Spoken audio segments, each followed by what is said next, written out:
এদেশের মানুষের প্রতি। আর দেব না রক্ত, মুক্ত আমার বাংলাদেশ, স্বদেশ আমার মুক্ত।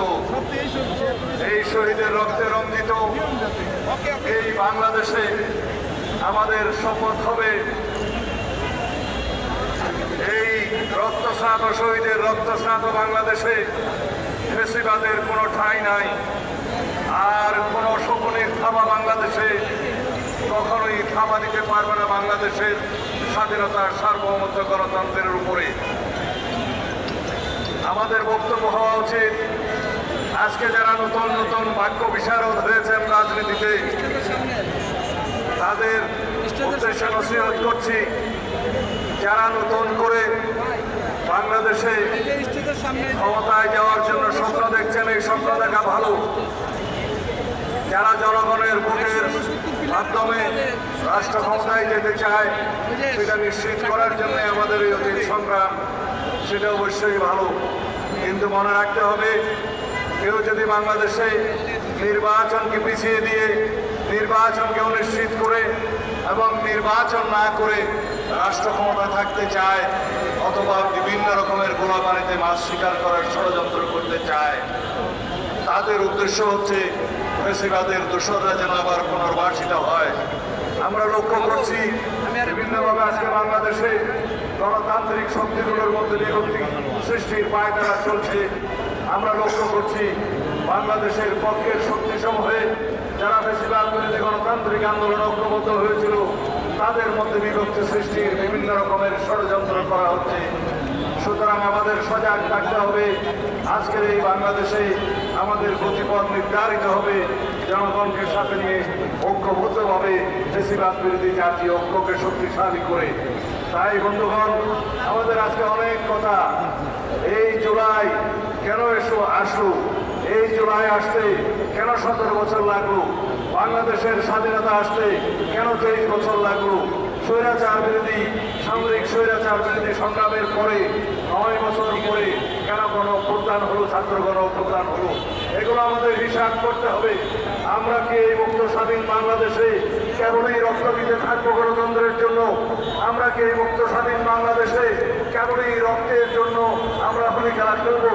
আমরা কি নির্বাচনের জন্য, ভোটাধিকারের জন্য, গণ অধিকারের জন্য, গণতান্ত্রিক অধিকারের জন্য, স্বাধীনতার সার্বভৌমত্বের জন্য কেবলই রাস্তায় এসে সংগ্রাম করতে থাকবো, কেবলই রক্ত দিতে থাকবো? এই দেশের মানুষের অধিকার কখনোই কি প্রতিষ্ঠা হবে না? একবার আমরা সুযোগ পেয়েছি, এই সুযোগ শতাব্দীতে একবারও আসে না।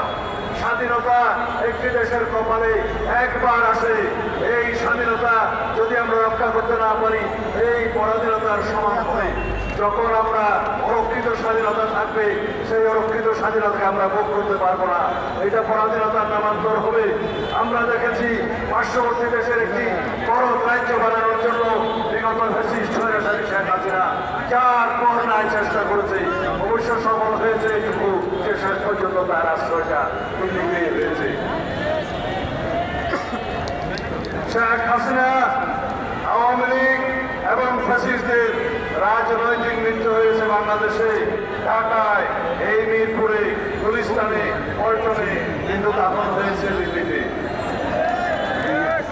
সুতরাং যারা শেখ হাসিনাকে, এই ফ্যাসিস্টকে বাংলাদেশের রাজনীতিতে আবার ফিরিয়ে নিয়ে আসার জন্য বিভিন্ন রকমের ষড়যন্ত্র এবং প্লট সৃষ্টি করছে, তাদেরকে আমরা চিহ্নিত করব।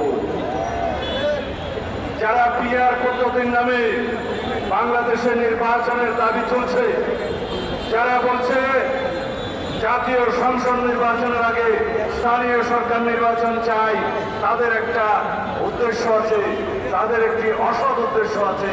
তারা জানে কেয়ারটেকার সরকার 3 মাসের জন্য প্রতিষ্ঠিত হয়, কেয়ারটেকার সরকার 3 মাসের মধ্যে একটি জাতীয় সংসদ নির্বাচনের জন্য সাংবিধানিকভাবে ম্যান্ডেট প্রাপ্ত হয়। এখন সেই কেয়ারটেকার সরকার পুনর্বহাল হয়েছে আদালতের মাধ্যমে। আমরা নিরপেক্ষ এই অন্তর্বর্তীকালীন সরকারকে কেয়ারটেকার সরকার হিসাবেই মনে করি। আপনাদের একমাত্র দায়িত্ব একটি সুষ্ঠু, সুন্দর, নিরপেক্ষ জাতীয় সংসদ নির্বাচন উপহার দেয়া। আপনাদের দায়িত্ব নাই স্থানীয় সরকার নির্বাচনের। বাংলাদেশে স্থানীয় সরকার নির্বাচনের কোনো ম্যান্ডেট নির্বাচন কমিশনের নাই।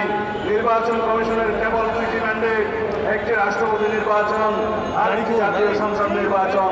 কেবলমাত্র স্থানীয় সরকার মন্ত্রণালয় অনুরোধ করলে স্থানীয় সরকারের নির্বাচন দিতে হয়, নির্বাচন কমিশনের মাধ্যমে সেটা পরিচালিত হয়। সুতরাং যারা বিভিন্ন ধরনের বিভ্রান্তি সৃষ্টির মধ্যে দিয়ে নির্বাচনকে বিলম্বিত করতে চায় অথবা অনিশ্চিত করতে চায়, তারাই বক্তব্য দিচ্ছে স্থানীয় সরকারের নির্বাচন জাতীয় সংসদ নির্বাচনের আগে হতে হবে, এই কেয়ারটেকার বা অন্তর্বর্তীকালীন সরকারের অধীনে। তাদের উদ্দেশ্য খারাপ। যারা বলে পিআর পদ্ধতিতে নির্বাচন চাই, ভাই সাহেব আপনারা পিআর পদ্ধতি বুঝেন? পিআর পদ্ধতি গায়ে দেয় নাকি খায়? বাংলাদেশের মানুষ বোঝে না। আমরা বুঝি এক এলাকায় একটা সংসদীয় এলাকায় একজন নির্বাচিত হবে, জাতীয় সংসদের এমপি হবে, জনগণ তার সাথে যোগাযোগ রাখবে, জনগণের সাথে যোগাযোগ তার থাকবে, সেই এলাকার বিভিন্ন রকমের সমস্যা আইন কানুন সম্পর্কে সে মাথা কামাবে।